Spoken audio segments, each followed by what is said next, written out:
Hola, buenos días y bienvenidas a esta conversación muy importante organizada por Jazz y Moore. No hay vuelta atrás en la justicia de género, ¿no? Organizarse en contra de la reacción negativa en contra de derechos de género.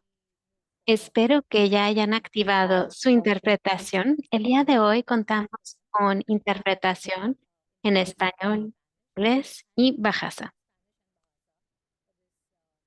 Les daré unos minutos para activar su interpretación.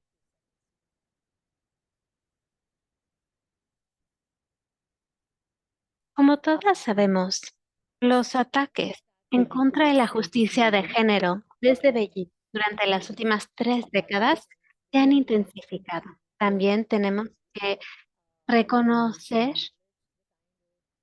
todo el trabajo que se ha logrado y que ha generado muchos avances sociales y legales, aunque la violencia, la discriminación y la desigualdad continúan empeorando.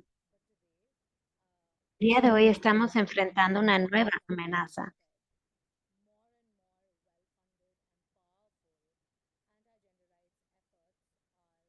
Hay muchas reacciones negativas en contra de nuestros esfuerzos.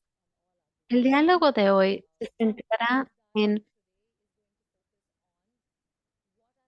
los actores globales que están luchando en contra del trabajo de género, cómo están utilizando las narrativas para respaldar sus esfuerzos y cómo podemos crear estrategias colectivas.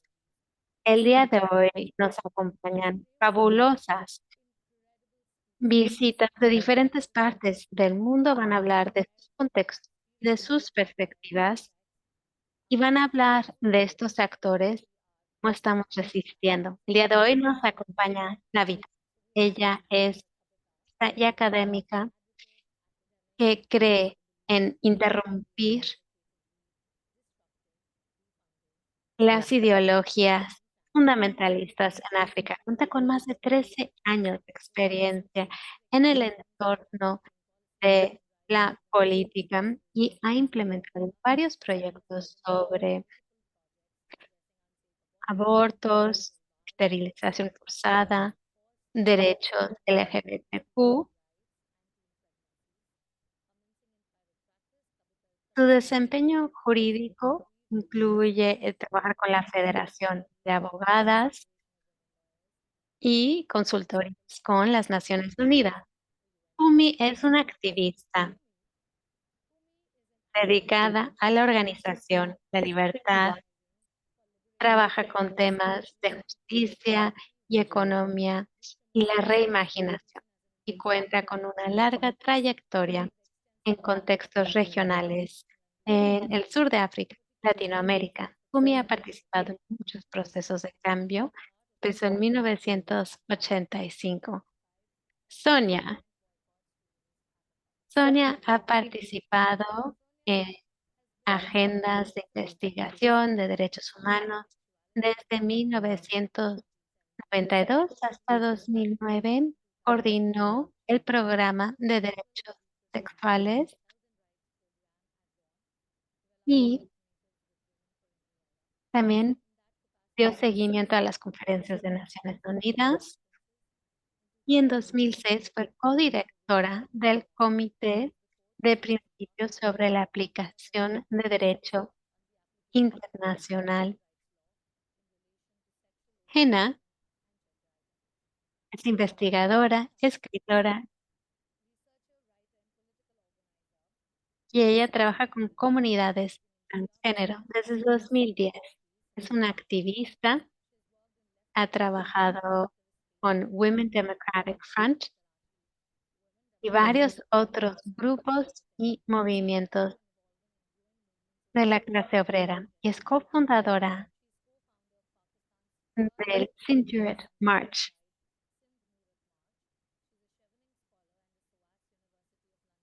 y ha escrito un libro en Pakistán. Muchas gracias a todas ustedes por su tiempo y por participar en este diálogo. Estoy esperando a que Sonia active su cámara, porque ella va a ser nuestra primera ponente. Vamos a empezar con el contexto. Hemos observado una resistencia, una reacción negativa en contra a la justicia de género y un aumento en fundamentalismos. ¿Cuáles son los factores clave detrás de estas acciones negativas y cómo ha aterrizado en su contexto y a nivel global? Y ahora le daré la palabra a Sonia también para hablar más del contexto. Gracias, Sonia. Buenos días, buenas tardes y también buenas noches. Quisiera agradecer a Nur y a Jazz por haberme invitado a esta sesión, por estar aquí con amigas desde hace mucho tiempo, amigas recientes.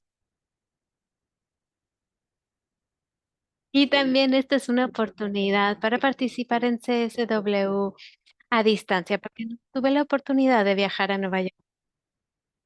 En cuanto a la primera pregunta sobre los actores y las actoras que están cambiando el mundo,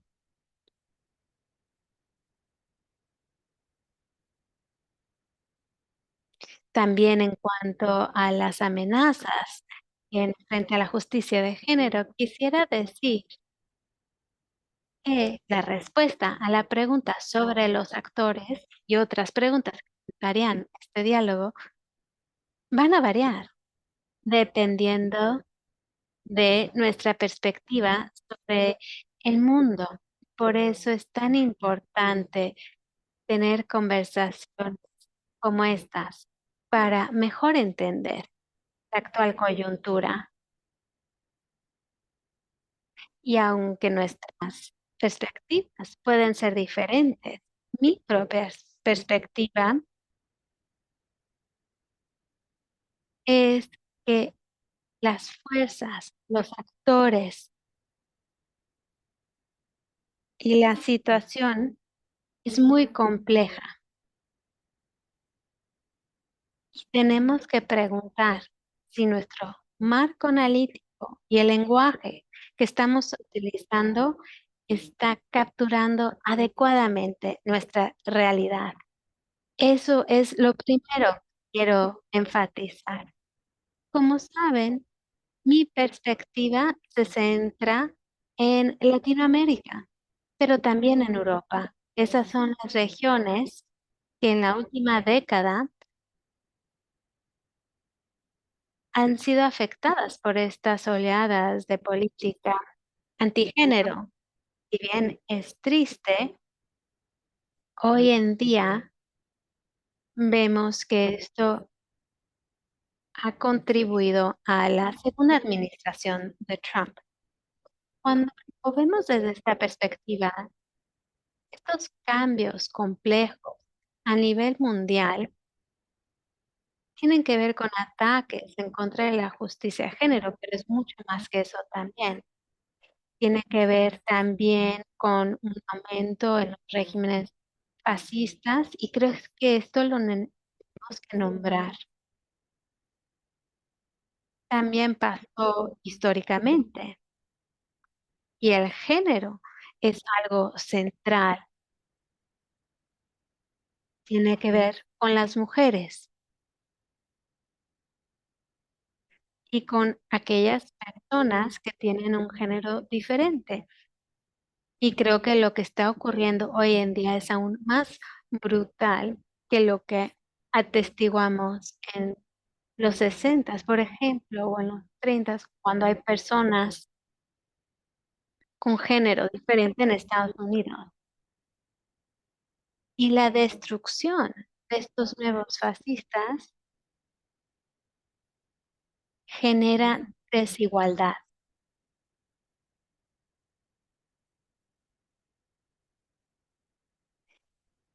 y destruye, crea nuevos impulsos imperiales, cierran fronteras y un impacto negativo en el medio ambiente.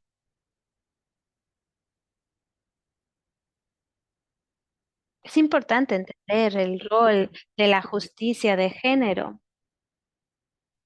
Esto es un huracán y es uno de nuestros retos principales. Otro punto que es muy importante es entender que esto no empezó con Trump en 2016 o Bolsonaro en 2019 o con Milei en Argentina. Es el resultado de un proceso muy largo de reorganización y reconfiguración de grupos religiosos ultraconservadores y de ultraderecha que se vincula a los finales de los 60. Esta reconfiguración ha tomado diferentes formas en Estados Unidos, en Europa, en mi región, Latinoamérica. Pero hay un elemento en común. Estas fuerzas han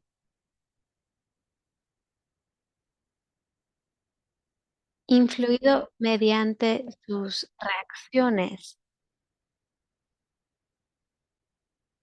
y luchan por los corazones y las mentes que les permitirán sostener una hegemonía política. Esto es lo que llamamos el, el gran cambio de la extrema derecha. Y sospecho que los grupos feministas aún no han entendido plenamente ese cambio. En cuanto a los actores, las actoras y los fuerzas que impulsan estos cambios, el aspecto más importante es su capacidad de adaptación. Cambian según las realidades políticas, según el sitio. Muchas de ustedes me han escuchado hablar de el símbolo de la hidra.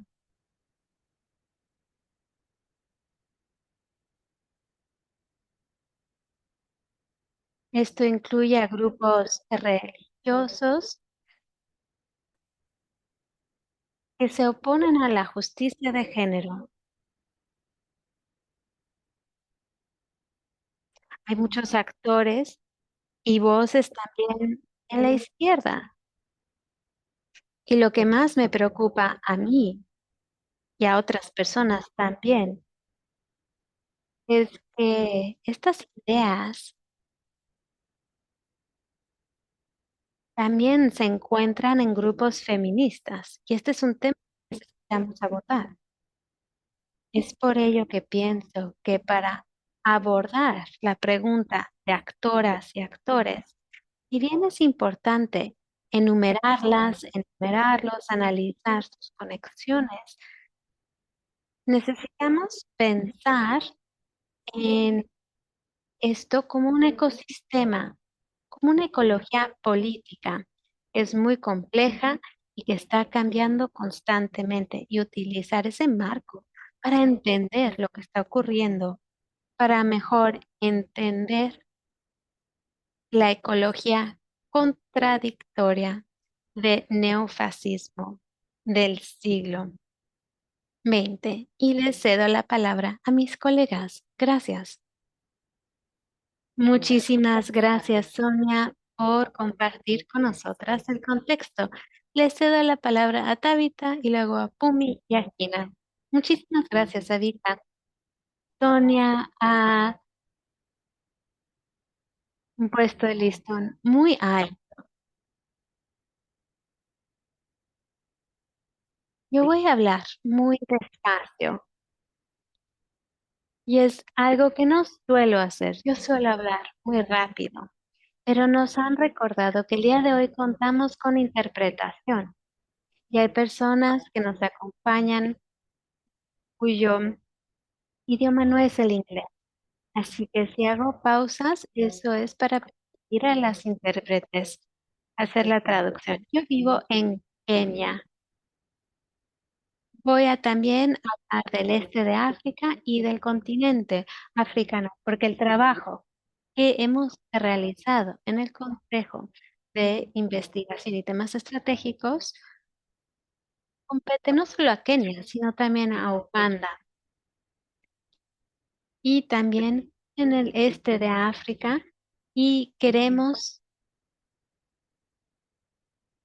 abordar este tema en todo el continente africano. La pregunta de Sarika es, ¿quiénes son esas actoras principales y cómo se están manifestando? En los pocos minutos que tengo, diría que hay por lo menos tres capas que hemos detectado en nuestras investigaciones en cuanto a las actoras principales.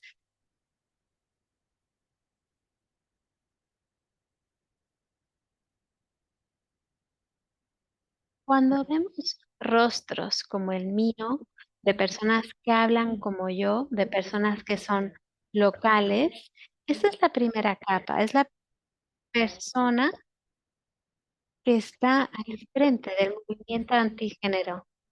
En el contexto africano es una persona local que tienen nombres como el de Pumi y el mío.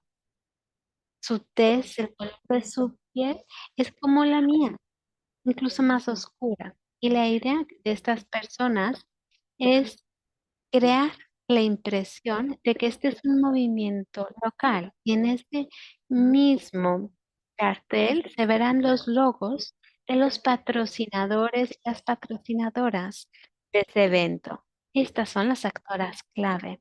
Y en muchas instancias no son aliadas del Sur Global, sino como Family Watch International, Citizen Go, Political Network for Values,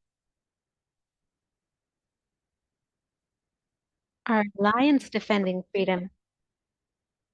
Estas son actoras de África, pero son las que están patrocinando el evento. Son actoras del norte global que están financiando estos ataques. Y luego, cuando pasamos a la siguiente capa, pasamos a la tercera capa de actoras, la familia que está financiando y respaldando el evento en África.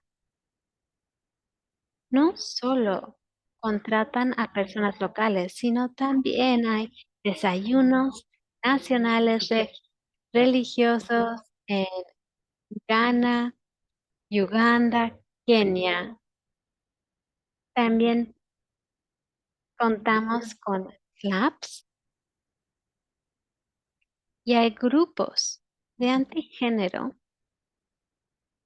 que van a la corte y reciben una orden interina en contra de nosotras, personas como yo, para que no podamos luchar legalmente en contra de ella. Tres de nuestras aliadas, IPSEC y Lila,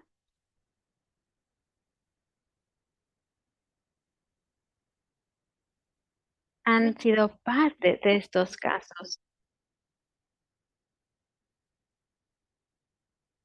Y la intención aquí es que estas organizaciones no puedan criticar su trabajo.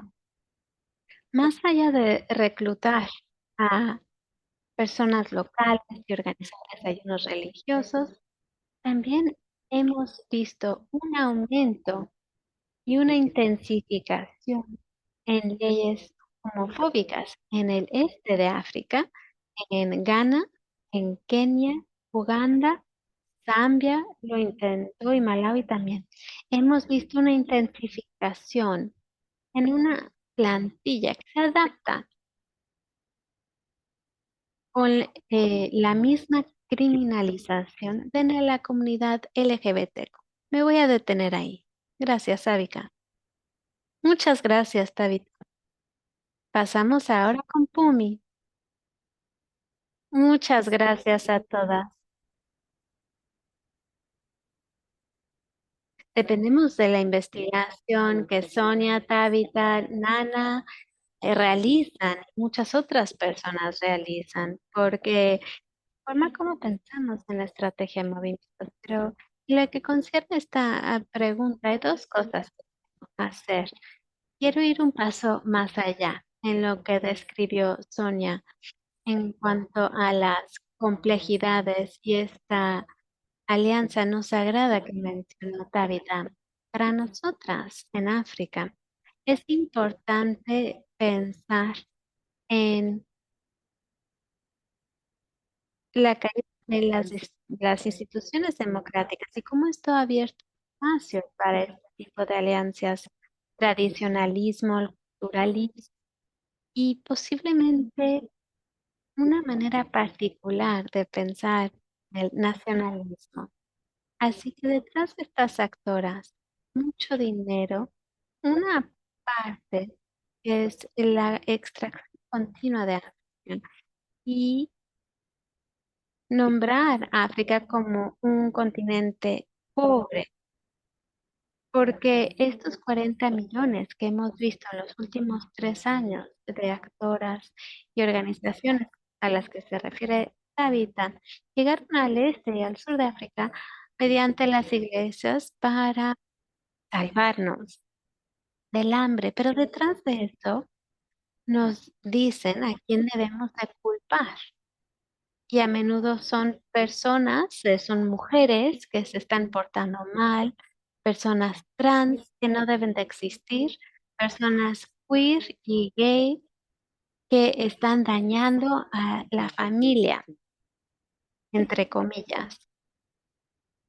Así que creo que es muy importante pensar en el tradicionalismo y cómo eso abre una puerta a las diferentes actoras.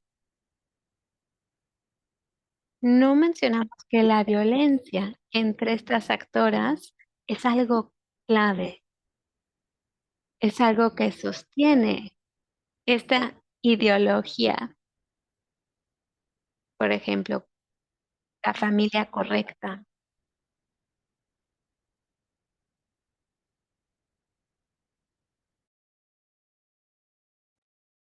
También hay que pensar en las actoras que están en la calle, que son nuestras vecinas, cuando pienso en los crímenes de odio en el sur de África, debido a la Constitución. Dada su posición geopolítica y BRICS, no podemos pensar en este tema sin pensar en la geopolítica y en estos ataques, y porque particularmente cosas como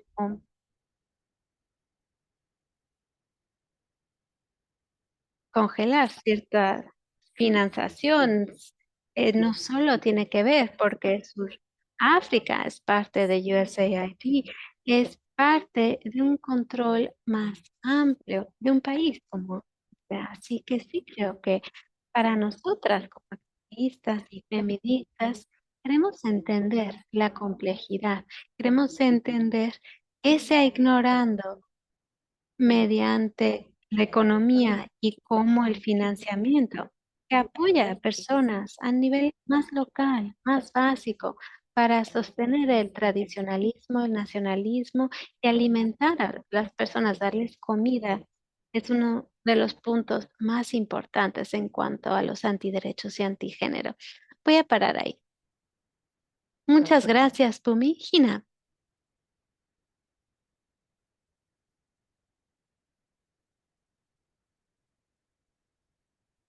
Hola, ¿me pueden escuchar?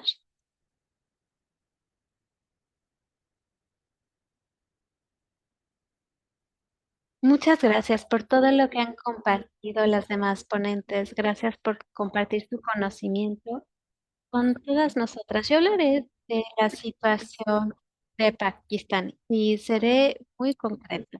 En Pakistán, bueno, yo provengo de una comunidad que se conoce como una comunidad tradicional.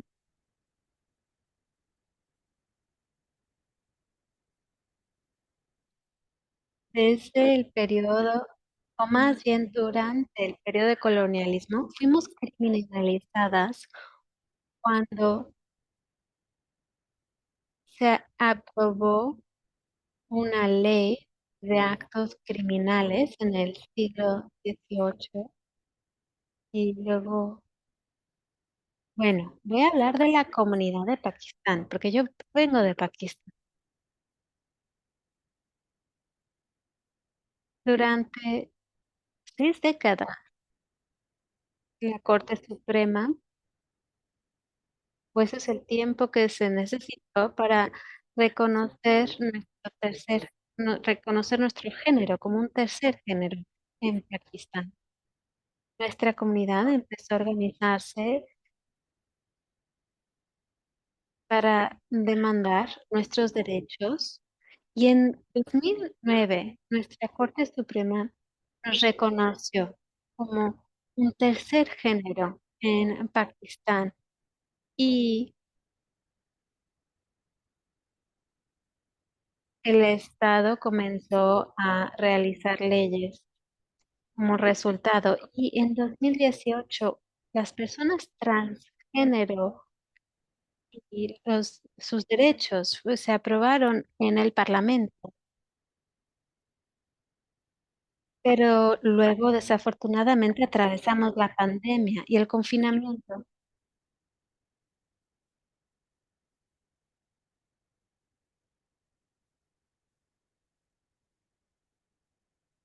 Y el Estado empezó a marginar ciertas comunidades. Y es lo que estamos viendo hoy en el mundo con la extrema derecha y las reacciones negativas en contra de la comunidad trans.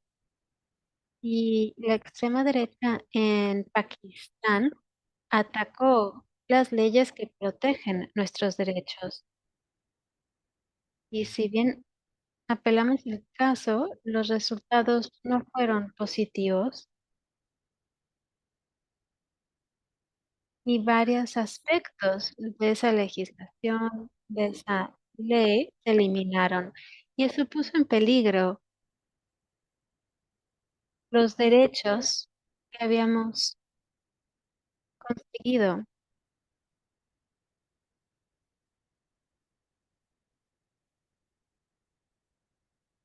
Por ejemplo, el derecho a una vivienda segura, a servicios médicos, el derecho al voto.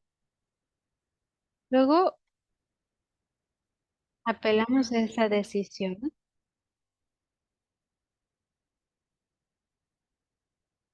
y el caso está bajo revisión. Luego hubieron ataques organizados en contra de nuestra comunidad y de activistas. El Estado apoyó estos actos violentos realizados por la derecha.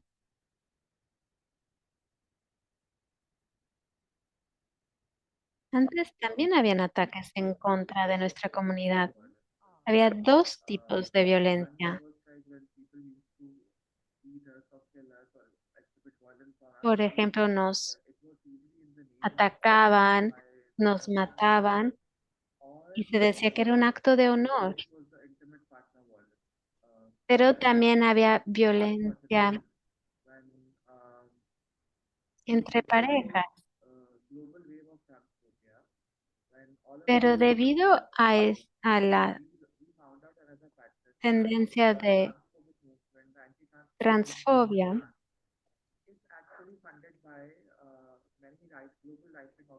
nos dimos cuenta que muchas organizaciones de derecha financian estos grupos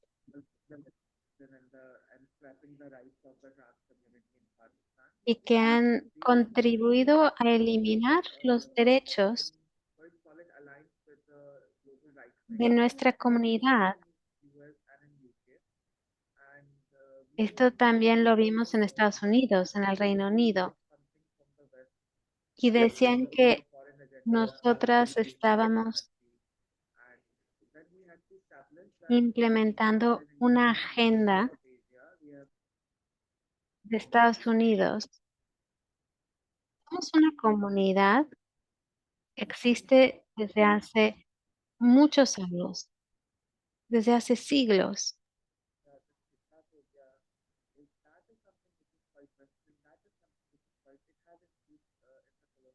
Es algo que tiene sus raíces en el colonialismo. Hemos estado luchando desde entonces. Y eso fue organizado por hace muchos años y hacer investigaciones en el 22 y el 23. Pakistán estaba entre los países más inseguras para personas trans. En cuanto a la violencia contra las personas trans, y era casi como una competencia fuerte con Brasil, y es muy triste porque históricamente la comunidad en Pakistán no habían tenido eso, había ciertas aceptación cultural, pero por todo lo que está pasando en el mundo, existió este cambio. Yo quería compartir eso y es un poco una actualización de las condiciones de las minorías, los géneros que están en minoría en Pakistán. Muchas gracias, Ina, y a todos. Nos ha dado una idea general de cómo los ataques contra el movimiento de justicia de género no son algo local ni contextual, sino que hay solidaridad internacional que aprendemos, pues ellos aprenden unos de otros, se financian y están presentes en todos nuestros contextos. Y si miramos un poco más de fondo, vemos las mismas personas y organizaciones que están haciendo ese trabajo. Pero a pesar de estos ataques legales, políticos y sociales, la desinformación y propaganda, seguimos luchando. El movimiento de justicia de género sigue en resistencia, resistiendo esos movimientos y esos planes. Y aquí estamos todavía y muestra el esfuerzo que hemos hecho y los avances que hemos hecho. Entonces, siguiendo adelante, si podrían compartir algunas de las estrategias que han funcionado en nuestros contextos, que hemos visto en nuestros contextos para enfrentar estos ataques y seguir adelante con el trabajo. A ver, Sonia, ¿quiere empezar? Está mudada.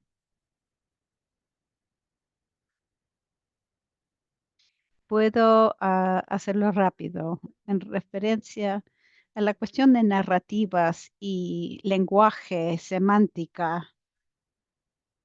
Es lo que dije antes sobre un poco un cambio en los modos de operación políticos de parte de los ultraconservadores y religiosos, pero también de los seglares de la derecha.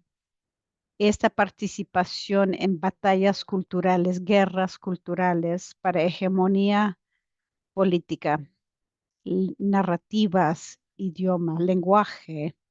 El discurso es crítico para ese trabajo y creo que es importante subrayar en este contexto que esta tendencia o este cambio ha sido, se ha facilitado mucho por la digitalización de la política y de la vida. Me atrevo a decir que esta fuerza neofascista no estaría en el lugar en que está si no fuese por las plataformas que existen y la infraestructura digital. Y no es casual, entonces, que vemos en este panteón de estos poderes, estas figuras centrales de Silicon Valley, como Elon Musk o Peter Thiel, son parte de esa acción desde el principio, diría yo. Y lo segundo importante es que creo que tenemos que entender que si bien la narrativa, el discurso semántico, la guerra que llevan a cabo estas fuerzas habla mucho de la desinformación, mienten, difaman, crean historias terribles sobre todo. Pues eso lo vimos en las elecciones de Brasil en 2018, el ataque contra, digamos, la fantasía que la ideología de género significa darle a los bebés en kinder, este, digamos, botellas para mamar que tenían como un pene en vez del hule. Ahora lo hemos visto en el 2024, otras fantasmas que están creando, pero es importante pensar que no es solo sobre la desinformación. Estas fuerzas también tienen maneras de discurso muy sofisticados de cambiar los términos que antes eran entendidos y s- se usaban generalmente para convertirlos en categorías acusatorias. Por ejemplo, género y teoría de género es un excelente ejemplo. Había un consenso general de lo que es el género, lo que es la teoría de género, y lo que hicieron es que agarraron esa teoría, lo sacaron de su contenido, que no es un contenido fijo, porque eso es algo que cambia mucho en la teoría de género. No hay una Biblia sobre eso, como bien sabemos, pero como que lo vaciaron de maneras críticas de pensar sobre el género a convertirlo en una cosa fija, que es un ataque contra la naturaleza, las familias, los niños. Y es importante que nos demos cuenta de que eso es algo muy sofisticado. Lo que hicieron no se deshace fácilmente, simplemente al informar a la gente. Tenemos que participar en actividades muy activas de deconstrucción para deshacer el daño semántico que han hecho. Para terminar, creo que las batallas que tenemos para seguir luchando por la justicia de género en términos amplios tiene que ver mucho contra el discurso y la narrativa, pero también sobre real política, ¿no? O sea, juntar fuerzas, poder tener acceso a recursos, participar con instituciones que también pelean contra estas fuerzas. Y creo que en la siguiente pregunta quizás hablemos un poco más de esa otra dimensión de cómo respondemos al neofascismo que hemos visto en estos tiempos. Sí, sí, tal vez nos pueden dar algunos de los ejemplos que sí funcionaron primero, de los éxitos, o tal vez en la siguiente pregunta. Bien, a ver, está con el micrófono apagado, pero Fumi o Tabitha, si quieren agregar algo de las estrategias que sí han funcionado contra estos ataques.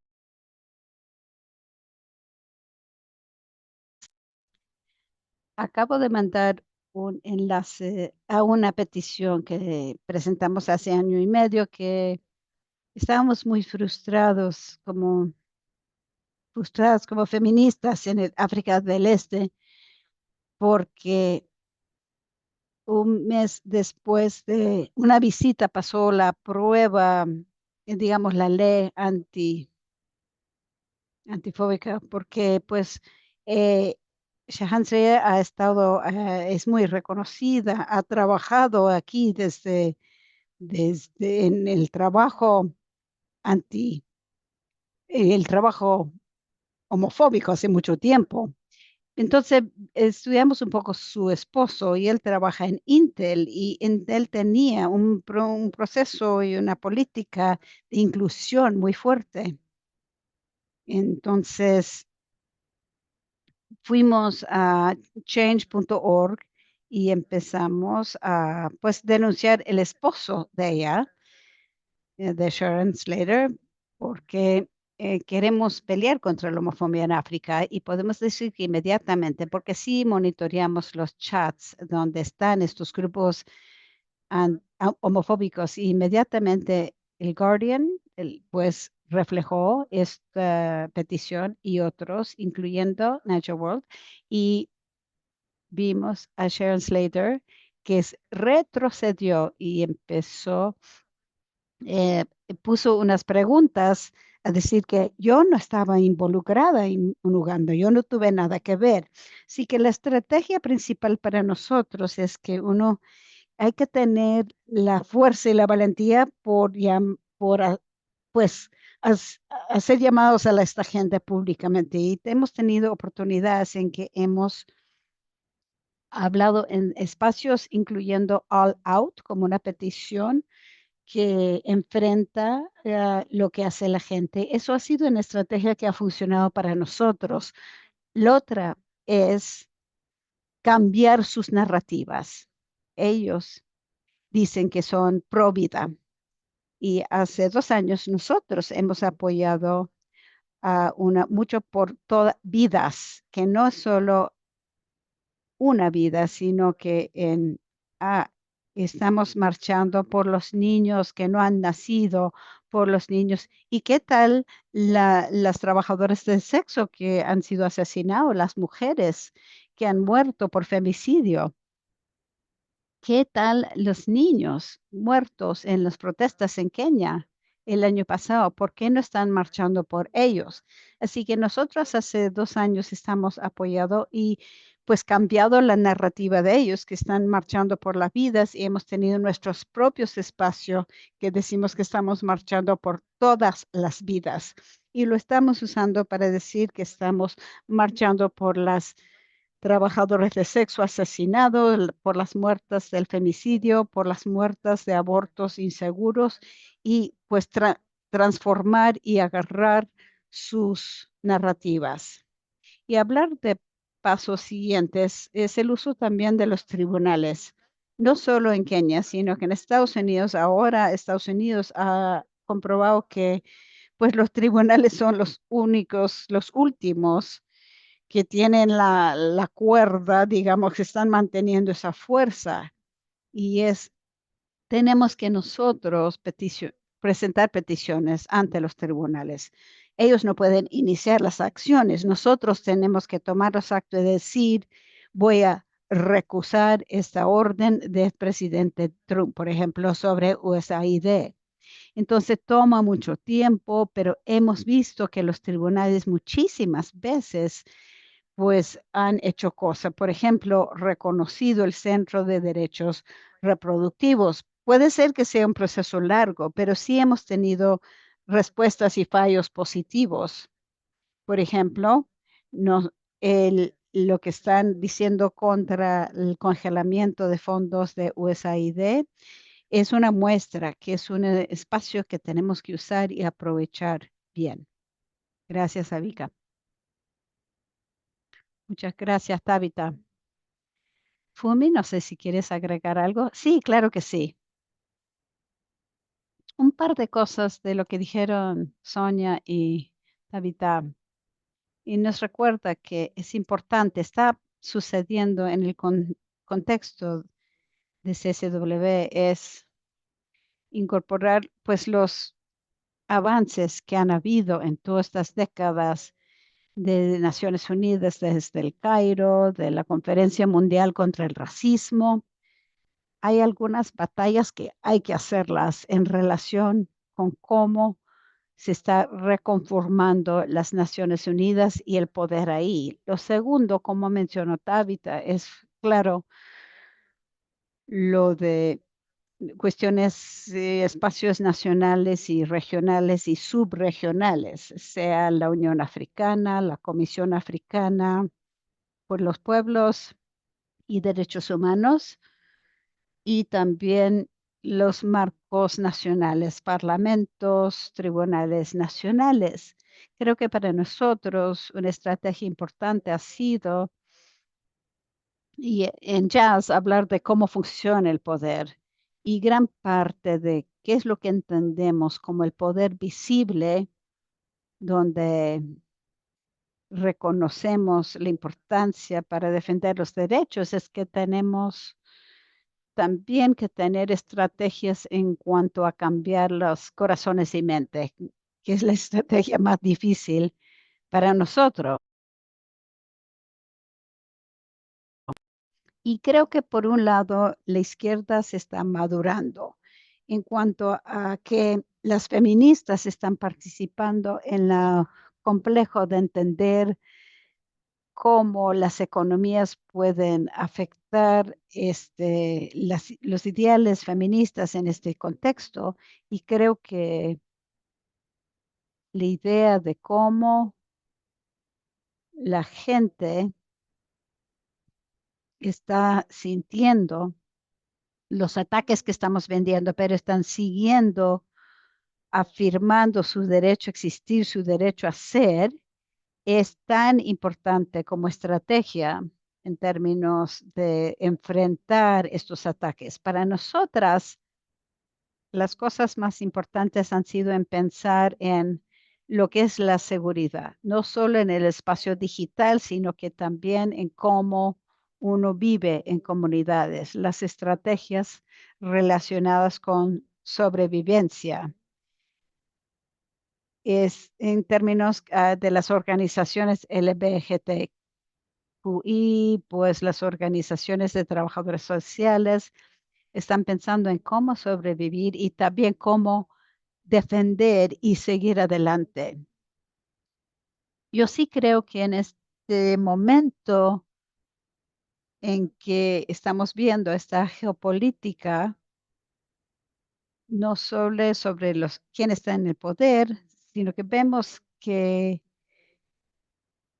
las alianzas entre los países genocidas, y cuando pensamos en los derechos reproductivos y sexuales y los ataques contra esto, es importante que entendamos los temas más grandes, los rusos, los ortodoxos, la Unión Europea, y hasta que tengamos buenas investigaciones que algunos de nuestros camaradas están haciendo, entender cuál es lo local, regional, para poder enfrentar esto.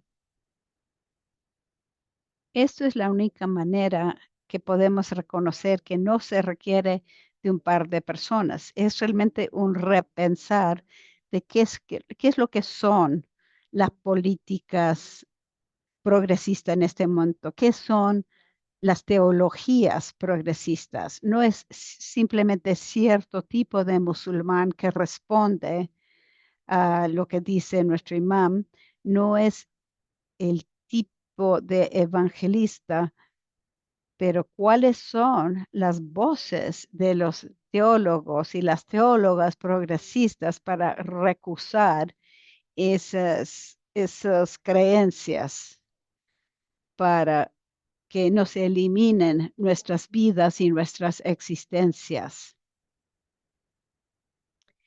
Yo creo que hay ciertos contextos en que, pues, cuando la gente tiene que huir, por ejemplo, si hay violencia en el hogar, uno tiene que huir y convertirse en la forma, digamos, un refugiado, requiere que pensemos en estrategias que van más allá de la supervivencia dentro de ciertas fronteras o los documentos que lleva uno. Tengo que poner énfasis en que es tan complejo esto que hay que afilar las estrategias, hay que pensar más allá de lo que antes pensábamos en el activismo. No es un ataque contra pocos, es la defensa de una ideología de cómo ser en la vida, cómo existir.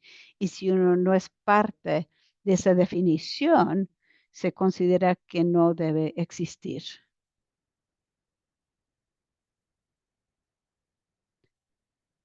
Gracias, Fumi. Le paso la palabra a Gina.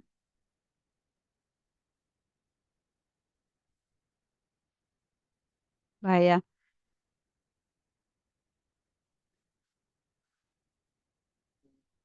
la cosa está muy difícil para la mayoría de nosotras en Pakistán. Entonces, la comunidad por lo general no tiene estabilidad económica.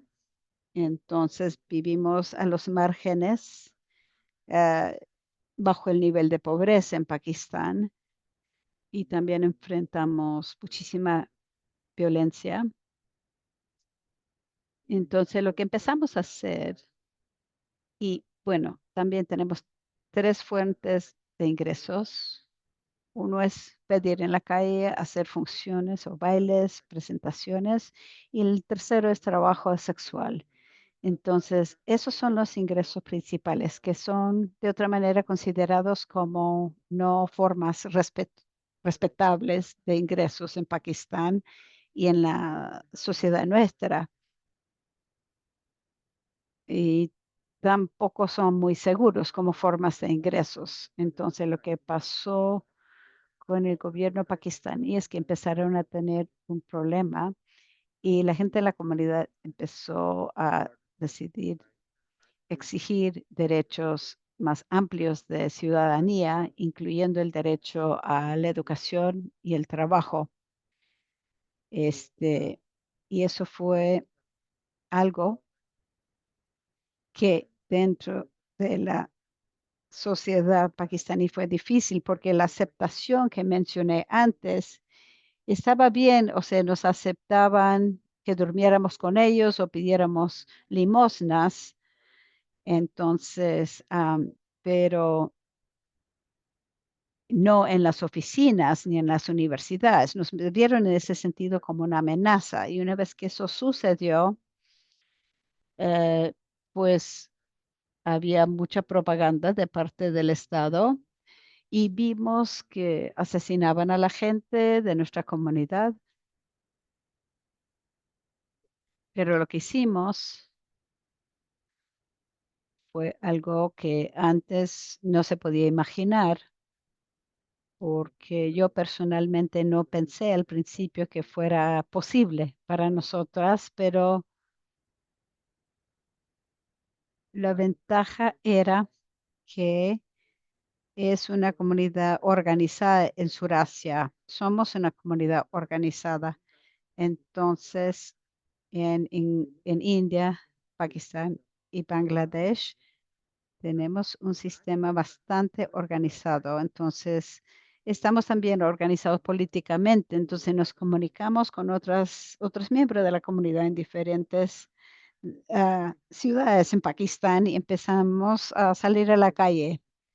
Empezamos a protestar en Karachi, Islamabad, diferentes ciudades y a llegar, si por ejemplo, si una persona trans estaba siendo arrestado, antes nadie iba a las estaciones de policía y pues pedíamos a las aliadas que llegaran, pero las cosas cambiaron y la comunidad trans empezó a hacerlo ellos mismos y hemos visto que y una persona trans está siendo detenido ilegalmente en una estación de policía, nosotros vamos y protestamos afuera. Y cosas como esto creo que para protestar activamente y organizarnos políticamente frente al terror, eso nos ayudó a llegar a la mesa de negociaciones y obligar al Estado a vernos como humanos y a negociar con nosotros. No sé si lo han logrado, pero ya pueden conversar con nosotros y nosotras con ellos.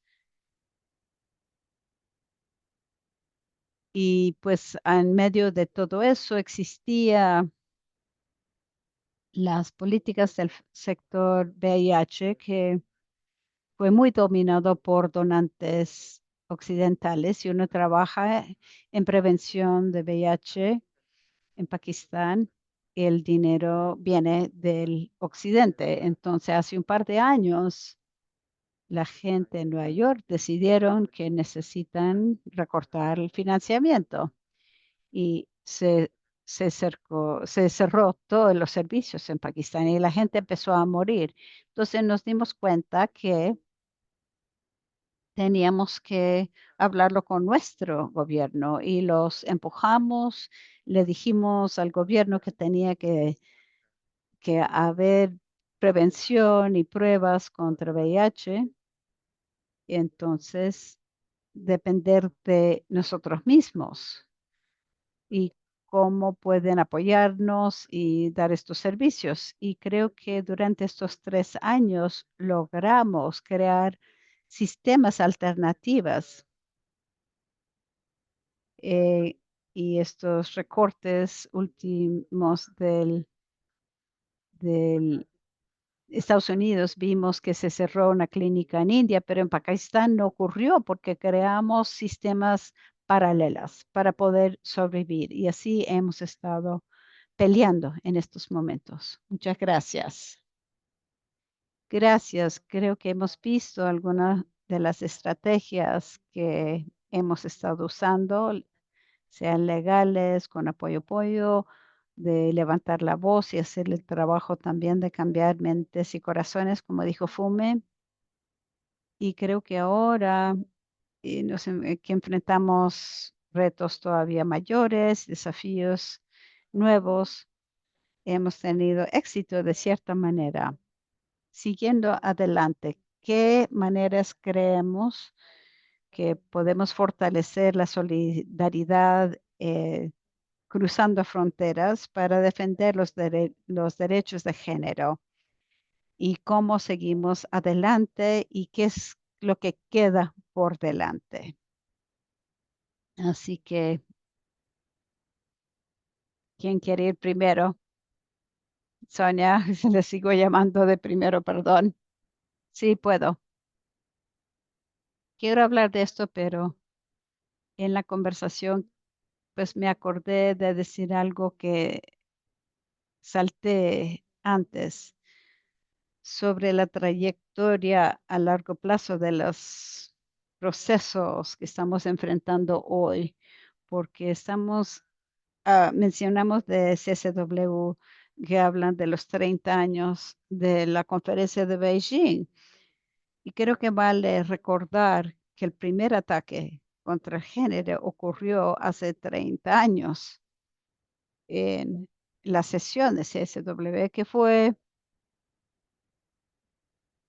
dedicado o usado como la última preparación para la conferencia de Beijing. Ahí fue que el Vaticano y organizaciones cristianas de Estados Unidos, mujeres, atacaron el concepto de género. Y eso no fue el principio, claro, de la historia antigénero ni de la ideología antigénero en la Iglesia Católica, pero fue un momento importante porque ahí vemos que las cosas siguieron desarrollando de ideología antigénero, escritos, movilización y divulgación de eso. Entonces quería mencionar eso. Pero hablando de las alianzas y también de experiencias positivas, yo quisiera hablar, mencionar de que aunque las circunstancias que enfrentamos son muy difíciles, enfrentamos desafíos muy duros que son transnacionales, geopolíticas y fuerzas que están amenazando a las instituciones que haciendo guerras en diferentes campos, ¿no? En la economía, la educación, la migración, el sistema multilateral, pues las protecciones ambientales, negar el cambio climático o la crisis climática. Por un lado, eso es un desafío muy fuerte, pero creo que nos da la oportunidad y abre un espacio para que nosotros respondamos a estos desafíos de manera transversal e interseccional. Y lo hemos visto en esta conversación. Antigénero, neofascistas son muy conectados. Ellos son religiosos, seculares y involucran a poderes económicos, estatales, pero también tienen, digamos, poder de base y tienen cara de gente local, como mencionó Tabitha, y también la cara de los dueños del mundo en estos días.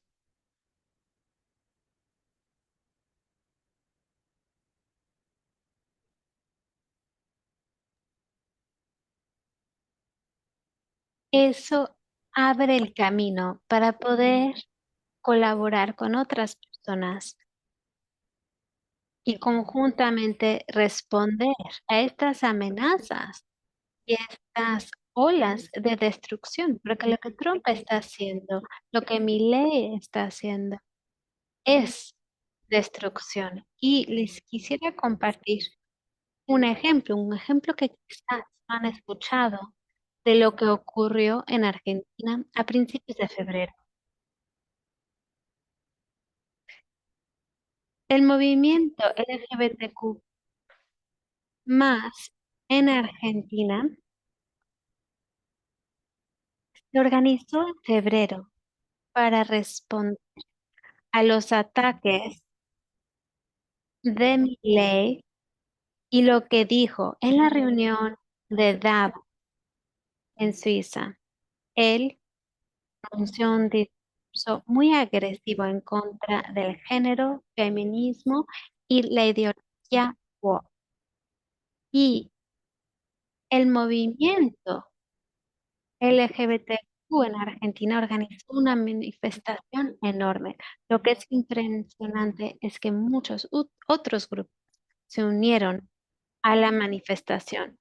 Personas jubiladas que se quejan de lo que está haciendo al sistema de jubilados, académicos, estaban en la calle y estaban estando en contra de Milei por lo que le está haciendo al sistema educativo público en Argentina. Trabajadoras, trabajadores, amas de casa. Fue un momento impresionante de una política de resistencia seccional que aprovechó la oportunidad,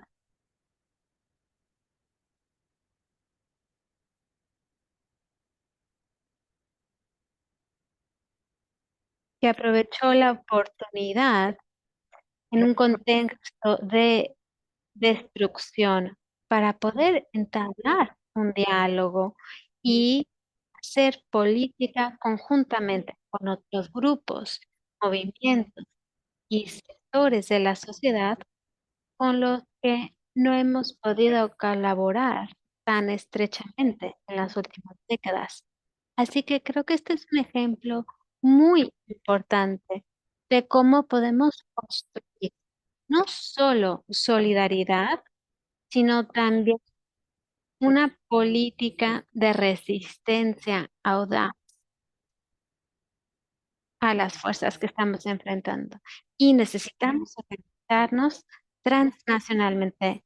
La resistencia local es vital, es fundamental, como dijo Kumi.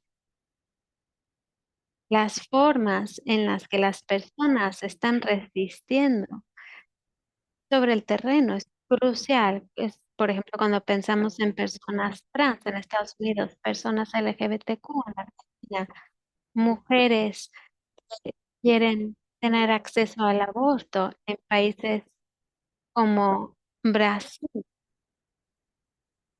Estas formas de resistencia son vitales, pero necesitan ser conectadas a nivel internacional y estas experiencias tienen que compartirse más allá de las fronteras. Muchas gracias, Sonia. Gina, Creo que Gina va a tener que desconectarse un poco antes, así que le doy la palabra a Gina. Muchas gracias.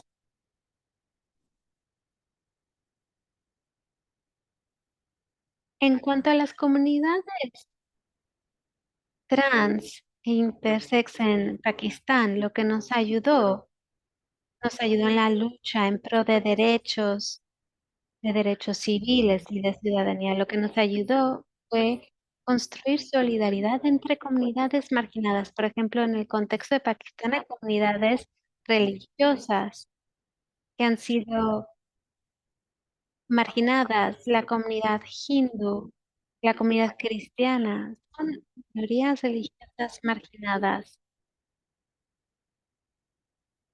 También hay personas, por ejemplo, que trabajan en fábricas, que trabajan en el sector industrial, hay la comunidad Pishtun. Nos dimos cuenta que no podemos luchar en silos.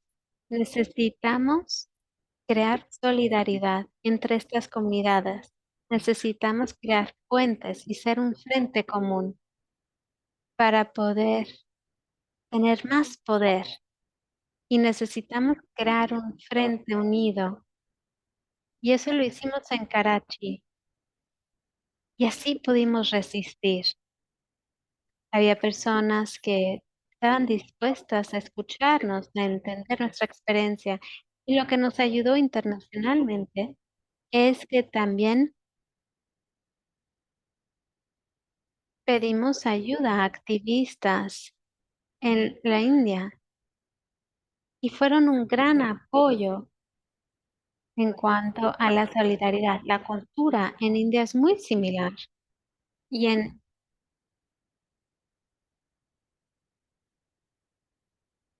y nos brindaron un apoyo ideológico. En Pakistán se dice,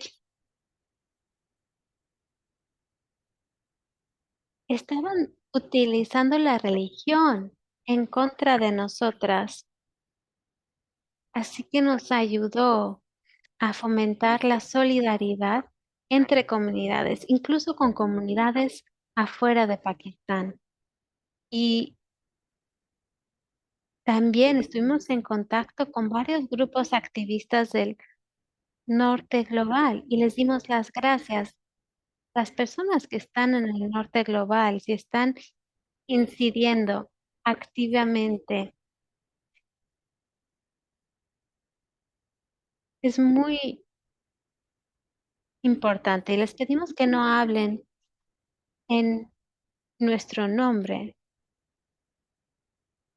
Y eso es algo que nos ayuda mucho. Gracias. Muchas gracias, Ina, y muchas gracias por tu tiempo. Kumi y luego Tabitha.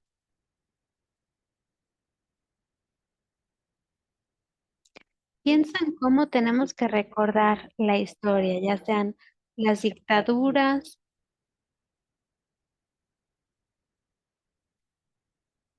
la colonización en este continente y de un país que casi fue liberado hace unas décadas.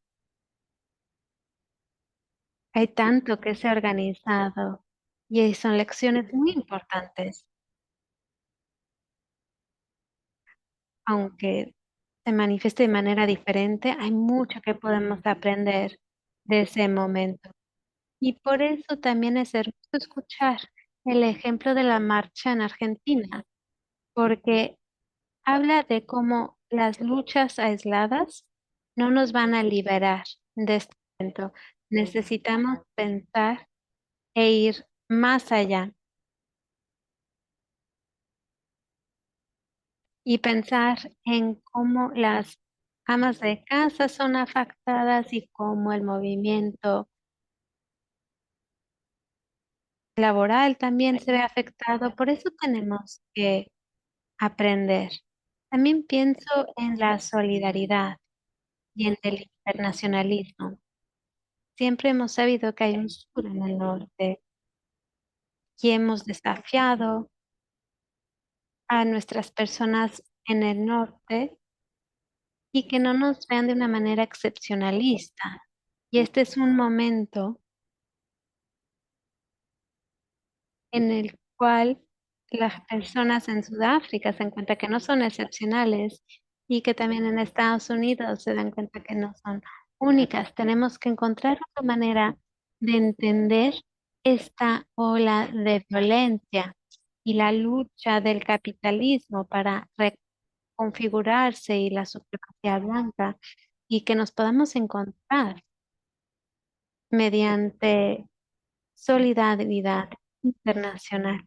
Otro punto que es importante es pensar en los recursos que respaldan nuestras luchas, nuestros movimientos y cómo pensamos en la infraestructura y cómo los gobiernos en el norte, gobiernos de derecha, esto reduce gran parte de los recursos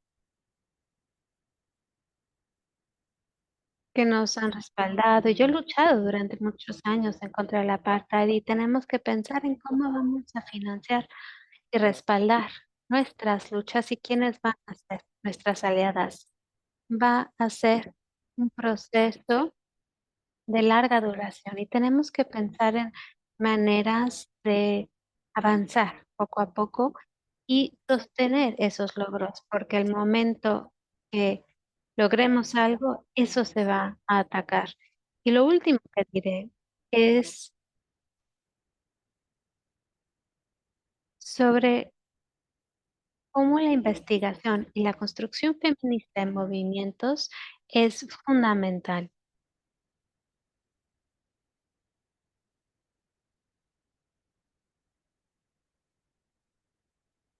Nuestras estrategias se basan en investigaciones de calidad, de base. Eso es de suma importancia.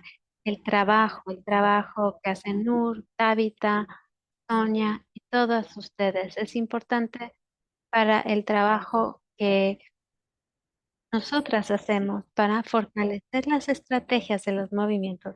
Voy a parar ahí. Gracias.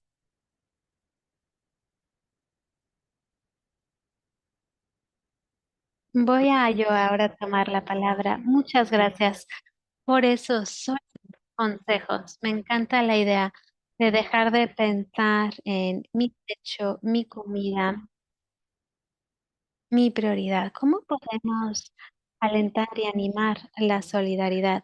Ya hay fundadoras aquí en este grupo. Una de las cosas que quiero animar es que recordemos que no es solo trabajo, trabajo, trabajo.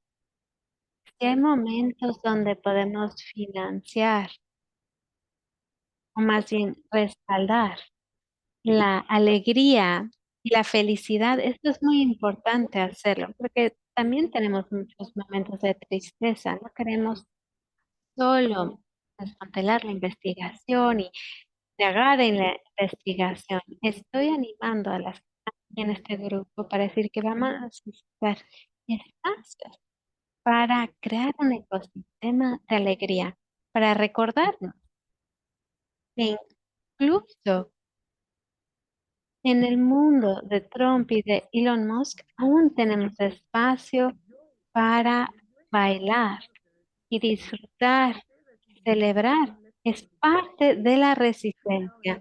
Esa solidaridad colectiva entre ahora y 2028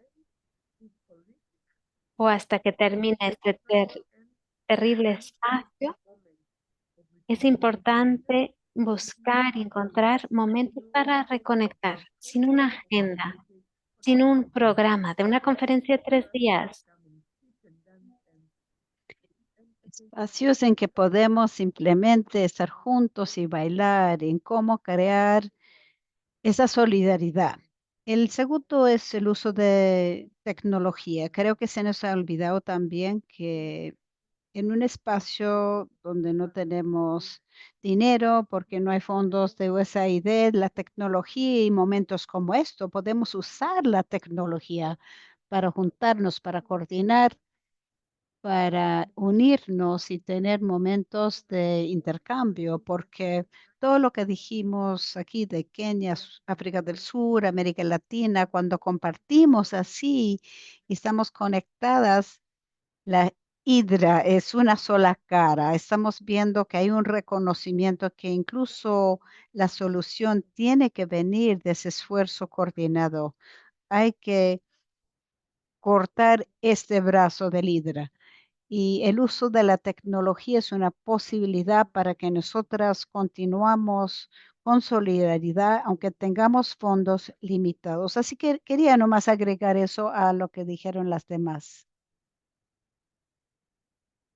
Muchas gracias, Tabitha, y muchas gracias a todos. Creo que el hecho que hemos podido levantar estrategias juntas, transnacionales, regionales, y también seguir bailando y resistiendo, y que la alegría en sí es un método, método fuerte de resistencia contra los hombres anaranjados. Voy a decir eso en los próximos 10 días, los hombres anaranjados. Así que quizás ahora podemos hablar de algunas preguntas que han mencionado las que están participando, que tenemos por escrito.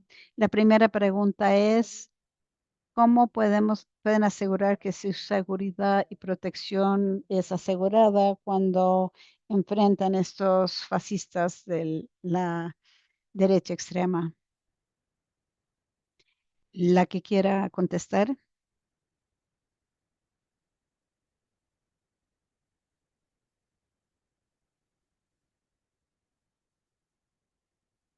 Te estaba viendo a ti, Fumi, porque había hablado de seguridad un poquito.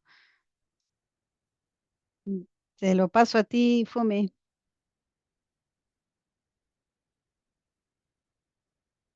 Creo que se ha hecho mucho trabajo. Si uno ve el trabajo de Jazz o de IMD en América Latina, hay muchas otras redes feministas que en estos años han presentado herramientas. Me imagino que también habrá, si alguien puede poner un enlace a estas herramientas.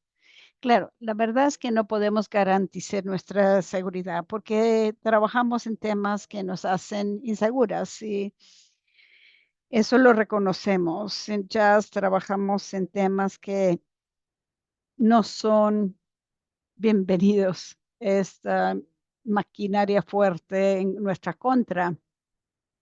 No podemos garantizar nuestra seguridad, pero sí tenemos herramientas para garantizar que sigamos adelante con el trabajo en la medida que se pueda. Y cuando hay gente que ha estado en situaciones muy peligrosas, que tengamos mecanismos para asegurar que sacarlos de esa situación.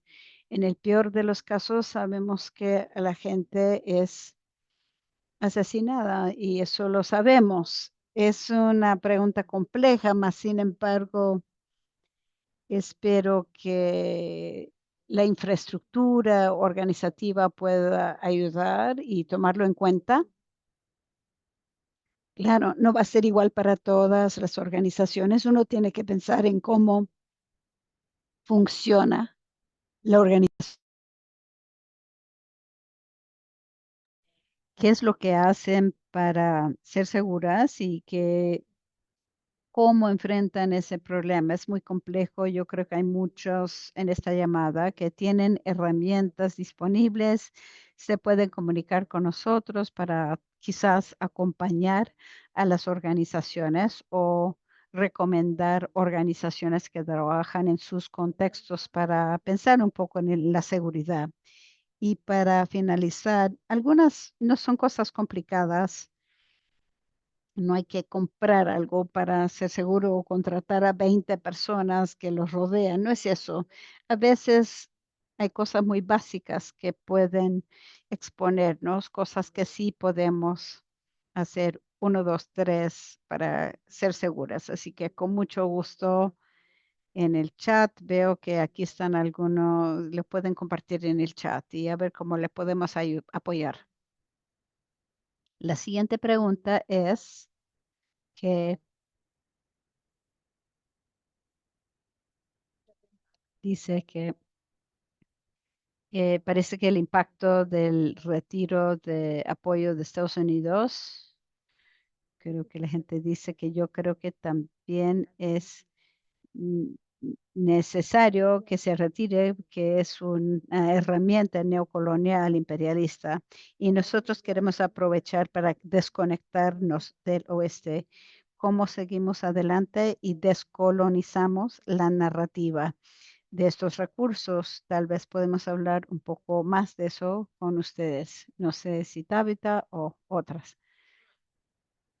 Es muy buena forma de hacer la pregunta, porque más allá de USAID, porque no es solo USAID la que se está retirando el financiamiento, lo hemos visto en los últimos meses, como 8 países que han sido donantes críticos de Suecia, de Países Bajos, que han dicho que ahora se van a enfocar hacia adentro. Entonces hay que preguntar cómo es un mundo sin ayuda extranjera. Yo compartí en el chat, en los recursos, un artículo de Open Democracy, Catón Titsuita, que ella hizo una pieza para aclarar 3 entidades, uno en Uganda y otro en Kenia, que han estado haciendo pues financiamiento queer alternativo en un espacio donde sabemos que pues se ha penalizado a los queers y no pueden hacer eso. Entonces, hay muchos requisitos. Entonces, uno es que Jen sepa y otras que preguntan que existen hace mucho rato las alternativas, pero no las hemos documentado. Y hay muchos grupos que están haciendo recursos, comprando cuestiones orgánicas, creando pollos, pues rentando parte de sus edificios para tener recursos para sostenerse. Esto ha sido, pues con la necesidad y la creatividad surge en estos momentos. Así que África en especial, quiero pues hacer un llamado y también pues mencionar cosas positivas, que en África hemos contado mucho con eso y no hemos tenido filántropos locales. Así que es momento de volver a otras organizaciones africanas enfocadas en África, por medio de las cuales podemos hacer eso y también pedir a ustedes, las que están, las 82, 3 personas que están en esta llamada, si cada cual pusiera $1 a los movimientos que estamos mencionando, y no lo estoy diciendo para quitar de la iglesia, pero quiero decir que si en vez de hacer pues, las ofrendas o que el dinero que damos a la iglesia, si damos también a las mujeres feministas, podríamos crear financiamiento colectivo que estamos mencionando aquí. Creo que es una idea global que tiene que ser millones levantar fondos, pero hemos visto que gente ha resuelto mucho más con menos y que hay instituciones que han encontrado formas creativas de hacer conciertos, recaudación de fondos o, digamos, una contribución feminista. Hay mucha creatividad. Y si aquí ya son 4:30 de la tarde en África, pero si yo después de las 7 de la mañana puedo darle 10 razones o 10 ideas creativas de juntar fondos, sin contar con 700 millones de USAID. Pero también decir, y tengo que decir que esto tampoco puedo demonizar a USAID. Me he beneficiado.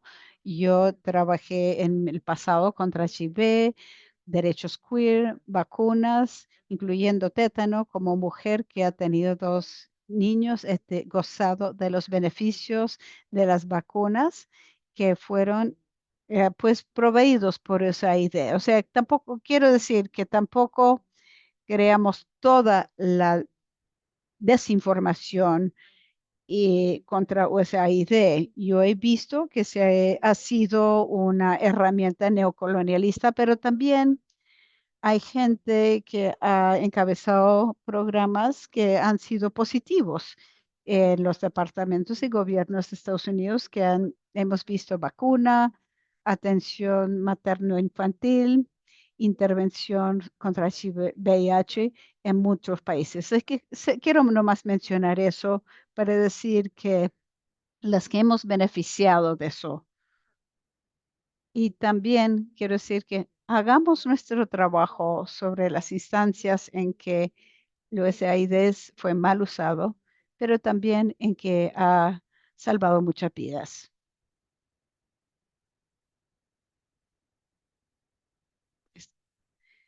Si yo quiero responder a la pregunta sobre el sistema multilateral y Naciones Unidas, pero también quiero pues mencionar algo de lo que dijo Tabitha. Creo que esta crisis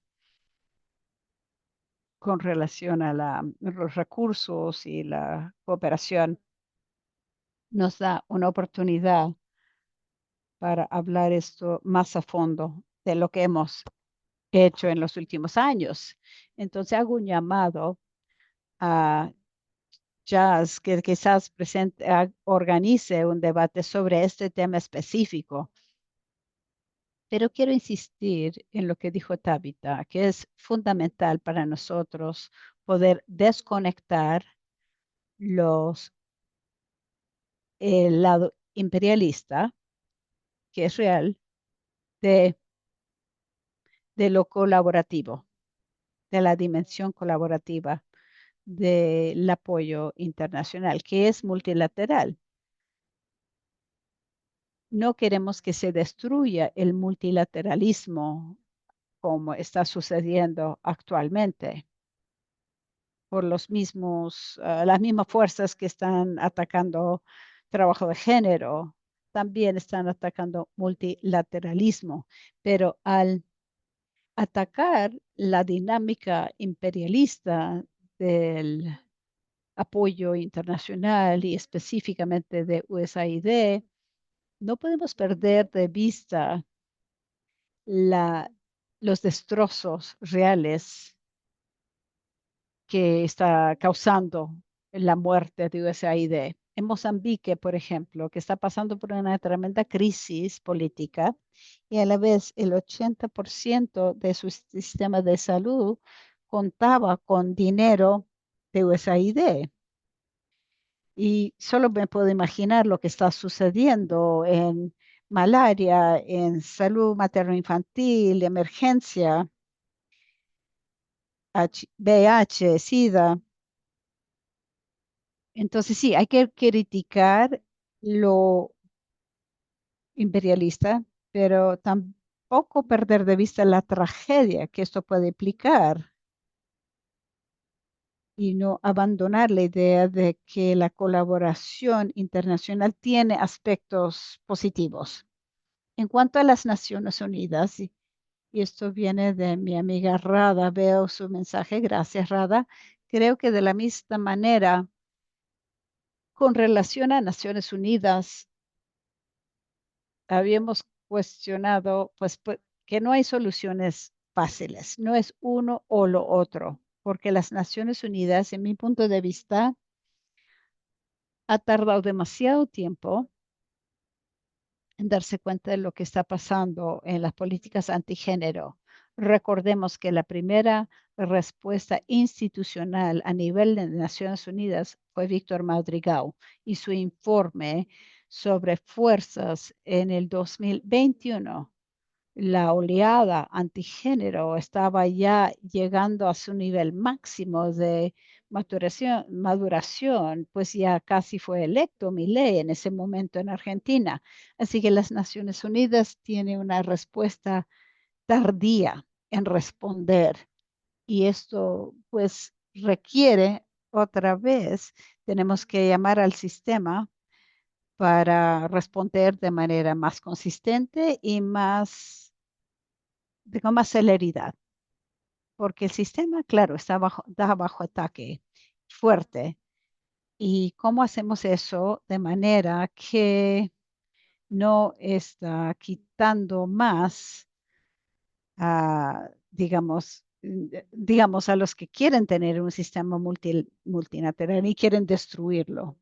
Así que es un poco tratar de llevar ese equilibrio.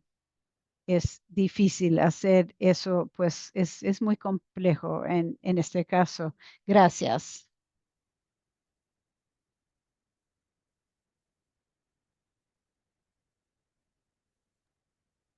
Muchas gracias, Sonia, Umi, Tabitha, Gina y todo el equipo. Gracias a todas las participantes por la generosidad de su tiempo y por hacer esta conversación tan importante posible.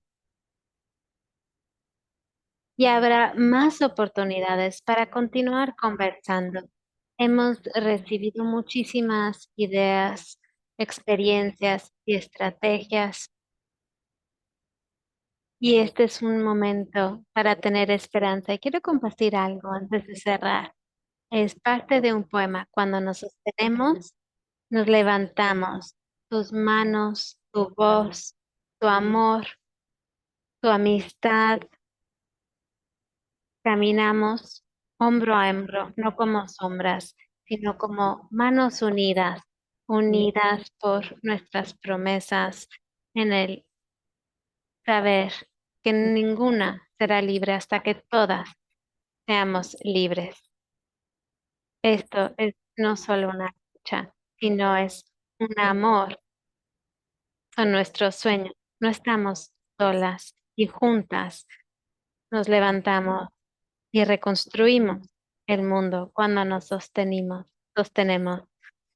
Muchas gracias a todas, porque esto es solo el principio de mucho más trabajo hermoso que vamos a hacer conjuntamente. Muchas gracias.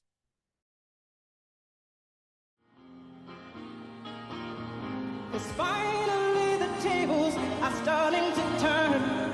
Talking about a revolution. Yes, finally the tables are starting to turn. Talking about a revolution. Oh, no. Talking about a revolution. Oh.